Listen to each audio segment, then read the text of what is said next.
Good morning plus class. आज हम आपका यूनिट 9 हाइड्रोजन को स्टडी करेंगे। As you all know, hydrogen is the first element of the periodic table. इसको हम ग्रुप 1 में प्लेस करते हैं। क्योंकि इसकी जनरल इलेक्ट्रॉनिक कॉन्फिगरेशन होती है NS1। बट एक्चुअल में क्या होता है, हाइड्रोजन डाईएटॉमिक मॉलिक्यूल है। डाईएटॉमिक मतलब हाइड्रोजन एग्जिस्ट करता है H2, बट बाकी के जो फर्स्ट ग्रुप के मेंबर्स हैं वो मोनोटॉमिक होते हैं। मोनोटॉमिक मतलब जैसे लिथियम, सोडियम, वो सिंगल मोनोटॉमिक फॉर्म में एग्जिस्ट करते हैं। इसके साथ ही हाइड्रोजन एक नॉन मेटल होती है, बट बाकी के सारे एलिमेंट जो होते हैं इस ग्रुप के वो होते हैं मेटल्स। तो एक्चुअल में क्या होता है, जो हाइड्रोजन की प्रॉपर्टीज़ है वो ग्रुप 1 से ज़्यादा रिजेंबल करती है ग्रुप 17 एलिमेंट के साथ, बट स्टिल हम इसको ग्रुप 1 में प्लेस करते हैं। ये ग्रुप 17 एलिमेंट की तरह नॉन मेटल होती है और डाईएटॉमिक नेचर की होती है।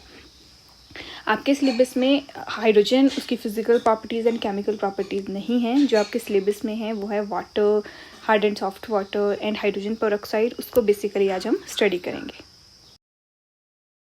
As you all know, water is a major part of all living organism, and human body has about 65% and plants have 95% of water. It is a crucial component for the survival of all life forms, and it is a solvent of great importance. Next is physical properties of water. It is a colorless and tasteless liquid. The usual property of water in condensed phase are due to presence of extensive hydrogen bonding between water molecule. इसके पास higher specific heat होती है, thermal conductivity होती है, surface tension, dipole moment, dielectric constant होता है compared to other liquid. It is an excellent solvent for transportation of ions and molecules required for plants and animal metabolism. And due to hydrogen bonding with polar molecule, even covalent compound like alcohol and carbohydrate dissolve in water. क्योंकि ये polar molecule होता है तो जितने भी polar compound है उसको ये खुद में डिसॉल्व करता है, इसलिए ये एक बहुत अच्छा सॉल्वेंट होता है। Now the chemical properties of water. Water की structure, different type of hydrogen bonding हमने ऑलरेडी 4 चैप्टर में डिस्कस किया था, तो उसको यहाँ पे मैंने डिस्कस नहीं किया है। सबसे पहले है amphoteric nature. Water can act both as acid as well as base. This type of nature is known as amphoteric nature. अब एसिड के साथ जब ये रिएक्ट करेगा उस टाइम पे ये बेस की तरह बिहेव करेगा, और बेस के साथ जब ये रिएक्ट करेगा तब ये एसिड की तरह बिहेव करेगा। फॉर एग्जाम्पल, जैसे अमोनिया बेस होता है, उसके केस में ये एसिड की तरह बिहेव करता है, और H2S जो कि एसिड की तरह बिहेव करेगा उसके केस में ये बेस की तरह बिहेव करेगा। Next is redox reaction involving water. Water can be easily reduced to dihydrogen by highly electropositive metal. Thus, it is a great source of dihydrogen. मतलब अगर ये highly electropositive metals के साथ react करता है, ये हाइड्रोजन गैस लिबरेट करेगा। और ऑक्सीडाइज कब होगा ये? During photosynthesis. With fluorine also it is oxidise to O2। Fluorine के साथ भी वाटर जो होता है वो ऑक्सीडाइज हो जाता है to form O2। Next is hydrolysis reaction. Due to high dielectric constant, it has a very strong hydrating tendency. It dissolves many ionic compound. However, certain covalent and certain ionic compound are hydrolyzed in water. जैसे P4O10 के साथ react करके ये H3PO4 form करेगा। SaCl4 जो है इसको ये हाइड्रोलाइज करके SiO2 की फॉर्मेशन कर देता है। Next is hydrates formation. From aqueous solution, many salts can be crystallized as hydrated salts. Hydrated salts की formation करते हैं। Such an association of water is of different types. जैसे coordinated water हो सकता है, interstitial हो सकता है, hydrogen bonded water हो सकता है। तो different type के hydrates की ये formation करता है। Next compound is heavy water. Formula is D2O. Heavy water होता है जब नॉर्मल वाटर होता है हमारा H2O, जिसमें हाइड्रोजन का आइसोटोप यूज़ होता है प्रोटियम, और हैवी वाटर होता है जब हाइड्रोजन के प्लेस पे दूसरा जो हमारा आइसोटोप है हाइड्रोजन का ड्यूटेरियम वो यूज़ होता है, उसको बोलते हैं heavy water. It is extensively use as a moderator in nuclear reactor and in ion exchange reaction for the study of reaction mechanism. जब भी कभी हमें पता लगाना है कि कहाँ पे हाइड्रोजन प्रेजेंट है, कौन से कंपाउंड में हाइड्रोजन का बॉन्ड ब्रेक किया है, तो उस टाइम पे जो हाइड्रोजन है मतलब वाटर है, वाटर को रिप्लेस किया जाता है हैवी वाटर से। It can be prepared by exhaustive electrolysis of water और by a by product of some fertiliser industry. Physical property, इसका मॉलिक्यूलर मास होता है 20.02 ग्राम पर मोल। जो नॉर्मल वाटर होता है उसका 18 ग्राम पर मोल होता है। मेल्टिंग पॉइंट 276.8 होता है एंड बॉइलिंग पॉइंट होता है 374.4 केल्विन। और इसकी केमिकल प्रॉपर्टीज़ बिल्कुल सिमिलर होती हैं जैसे ही होती हैं केमिकल प्रॉपर्टीज़ ऑफ वाटर, बस वहाँ पे हाइड्रोजन के प्लेस पे रिप्लेस हो जाता है deuterium. Next is hard water and soft water.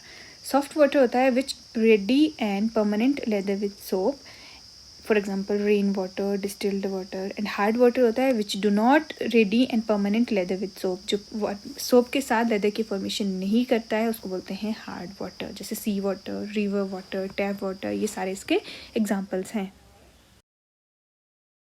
Hardness of water are of two type. Number first is temporary hardness which can be easily removed by boiling. Temporary मतलब उसको boil करेंगे और उसकी hardness remove हो जाती है, और ये होती है due to presence of bicarbonates of calcium and magnesium.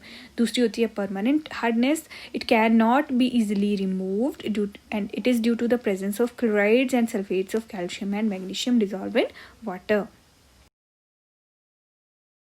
Now the removal of temporary hardness, first method था बॉइलिंग, हम बॉयल करेंगे हार्ड और जो उसकी टेम्परेरी हार्डनेस है वो रिमूव हो जाती है। क्यों? क्योंकि बाइकार्बोनेट्स कन्वर्ट हो जाते हैं क्रॉसपॉन्डिंग कार्बोनेट में, जो कि इजीली रिमूव हो जाते हैं बाय फिल्ट्रेशन। सेकेंड मेथड है क्लार्क्स मेथड, इसमें बाइकार्बोनेट जो हैं वो कन्वर्ट हो जाएगा, जैसे कैल्शियम बाइकार्बोनेट है वो कैल्शियम कार्बोनेट में कन्वर्ट हो जाएगा, और मैग्नीशियम बाइकार्बोनेट मैग्नीशियम हाइड्रोक्साइड की फॉर्मेशन कराएगा कैल्शियम कार्बोनेट के साथ में, जिनको कि हम फिल्ट्रेशन से इजीली रिमूव कर सकते हैं। परमानेंट हार्डनेस को रिमूव करने का फर्स्ट मेथड है by adding washing soda. Calcium and magnesium ions are precipitated as insoluble carbonate which are removed by filtration.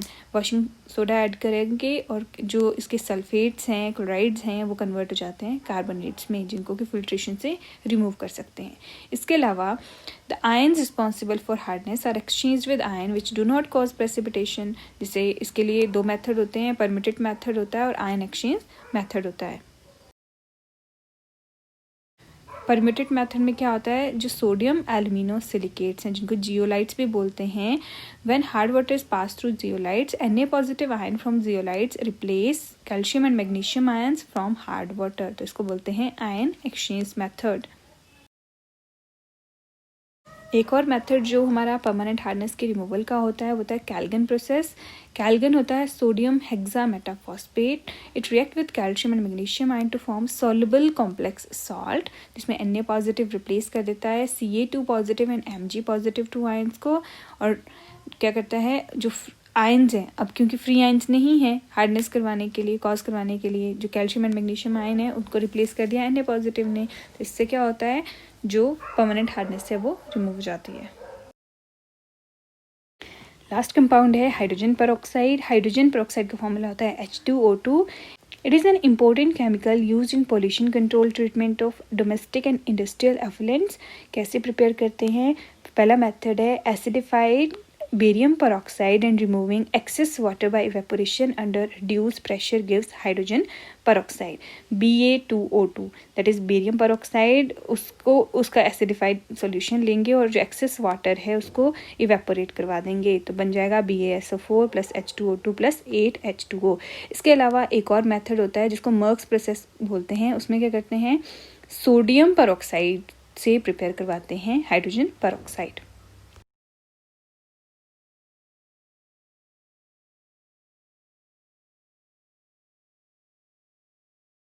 Now the chemical properties of hydrogen peroxide.